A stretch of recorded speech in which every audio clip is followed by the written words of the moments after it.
Bunnahabhain. 1881, I was close. How did you just find that out? It says it on the lid. What? 1881.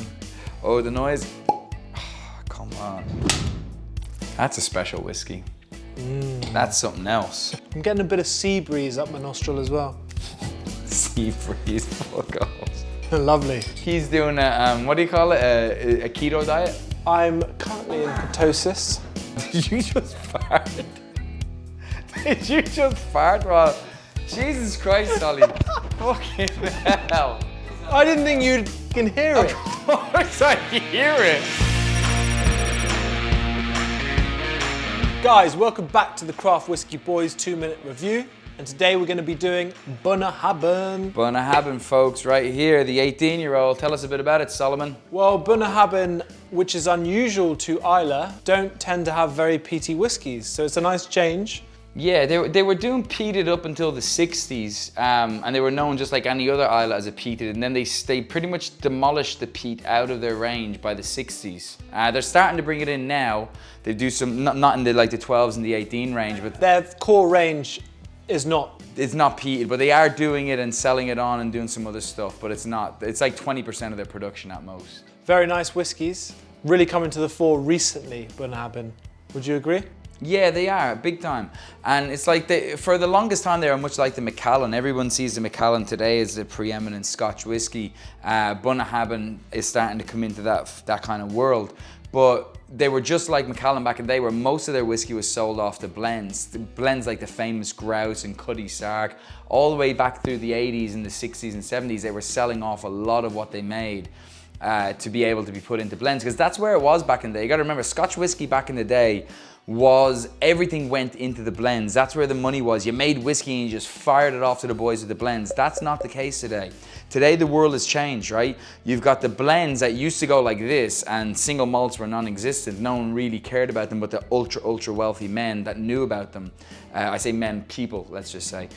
Nowadays, the whole world understands what a single malt is, and now you've got blends coming down because obviously people know it's cheaper and it's not as much money put into it and it's nowhere near as good, and the single malts are going up. So if you look at the statistics and the sales volume, single malts are going this way and blends are coming this way. So now people are now switching all of their marketing and all of their production into single malts, and Bunnahabhain's no different. They're doing a really good job with it. They don't have a blend, do they? Their entry level is about 30 quid and it's the 12-year-old single malt. Yeah. I'm not sure, we've definitely had it before, but I don't know if we've reviewed it. Did we review it? We reviewed it kind of on a, we scored it in a video, like the 50 quid and under Christmas gift, best Christmas gift. Solly picked it up and it scored okay. They call themselves the unpronounceable malt, which is true. For a long time people didn't know what the hell this said, Bunnahabhain, right? So should we try it? Let's try it. Let's try it. Oh, goddamn. Bunnahabhain. 1881, I was close. How did you just find that out? It says it on the, it says it on the lid. What? 1881. Oh, the noise. Oh, come on. Oh, look at the color of this bad boy, Solomon.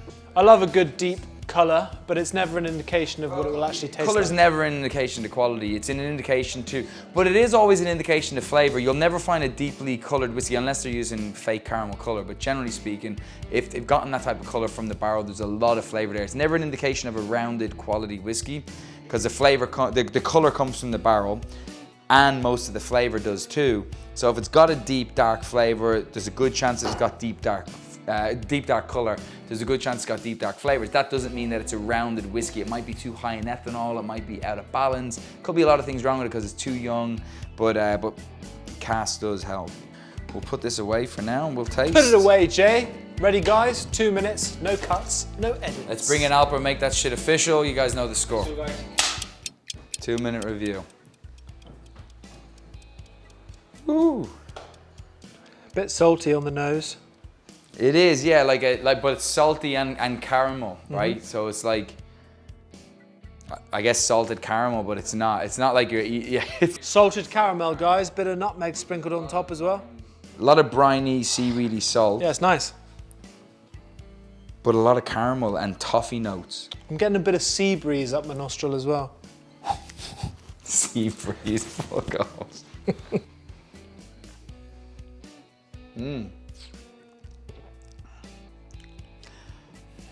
That's a special whiskey. That's something else. Lovely. Considering that's at 46, give it a little drop just to open the micelles up and let that release. I added drops of water. Now sometimes I add a couple of drops, a few drops of water to bring the ABV down a bit because it might be too high. But a lot of the times, even if the ABV is where I want it, I'll still add a drop or two. Because what it does is whiskey, much like wine sits in a bottle and you open it up, you decant it, you let the air get to it, it oxidizes and it rounds out and really releases the flavors. Whiskey you can do the same thing to by just adding a drop or two of water. It goes in, it breaks open those micelles and it allows the whiskey to really come into its own. So if you think that adding water to a whiskey is weak because we're big tough men and we drink straight whiskey or neat whiskey, no, you definitely add a bit of water. A little bit.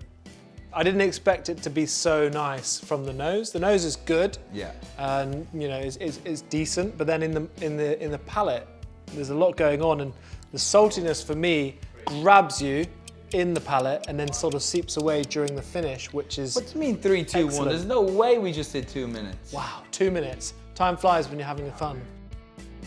Very nice whiskey. Yeah, so nose, exceptional. Salty, briny, caramel, toffee on the nose. Palate, really, really smooth. Not oily, but very silky. Very, very easy across the palate. Bit of plums, raisins. Dark chocolate, but not bitter dark chocolate. Comes down into the palate. And then what I'm getting down there is I'm getting a nice warming, not high ethanol. It's not overpowering in any way, shape or form. There's no peatiness to it, which I really like because for Islay, the peatiness and the brininess is amazing. I love Islay whiskies. But when you take the peatiness out and you just get the brininess with all the other characteristics, it's actually really, really, really pleasant. Like exceptionally pleasant. Yeah. I'm bullish. I don't say bullish very often, but I'm bullish on this. I guarantee you Solly scores it lower than me though, just because he wants this. I'm gonna let him score first. I really like this whiskey a lot.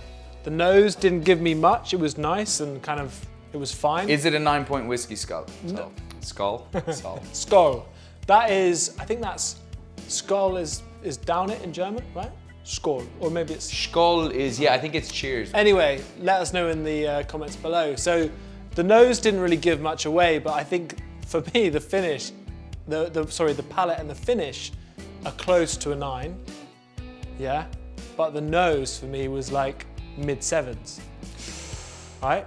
I don't know. I'm above mid-7s on the nose because of that salty caramel toffee nose. I think the nose was really, really nice and surprising.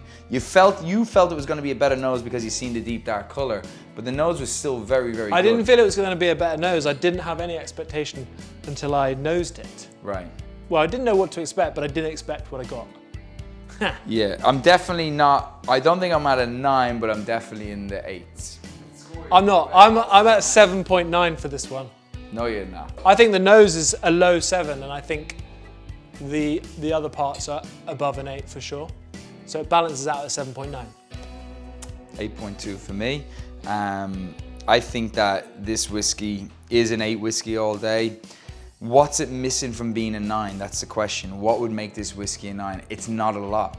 It's probably, maybe they're 25 if it's the same whiskey but just five or 6 years more in similar barrels and they rotate the barrels a bit more.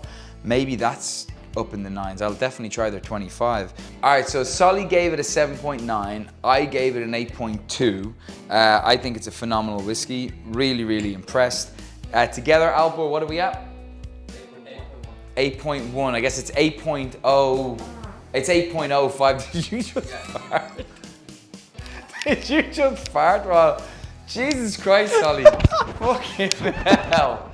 I didn't think you'd fucking hear it. Of course I can hear it. And the microphone would have heard it, but even off the microphone, I'm way over here, I heard it. So he's doing a, what do you call it? A keto diet? I'm currently in ketosis. Penny man dropping bombs. So 8.1 is Bunnahabhain 18, which makes it number 3 on our list. It drops down the Redbreast 15 because the newest whiskey that we review would go above, even though it's the same. It's Bunnahabhain Bunnahabhain 18 is top 3 on the list. Keep it up, Bunna. So guys, there you go. Give us some more. We want to beat these guys. It's only 8.6 is the highest. It's not that high. It's high, but it's not that high. I know there's 9-point whiskeys out there.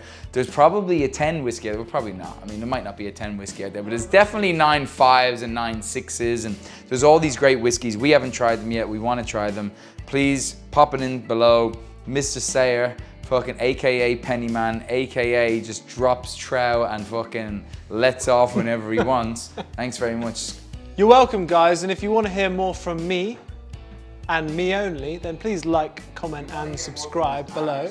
Right now, that Bunnahabhain 18 was beautiful at an 8.1. I'm gonna enjoy this tonight. Gorgeous whiskey. If you haven't tried it, try it. If you have tried it, why not tell us what you think about it? Tell us your results on the 18. Appreciate it. Good night.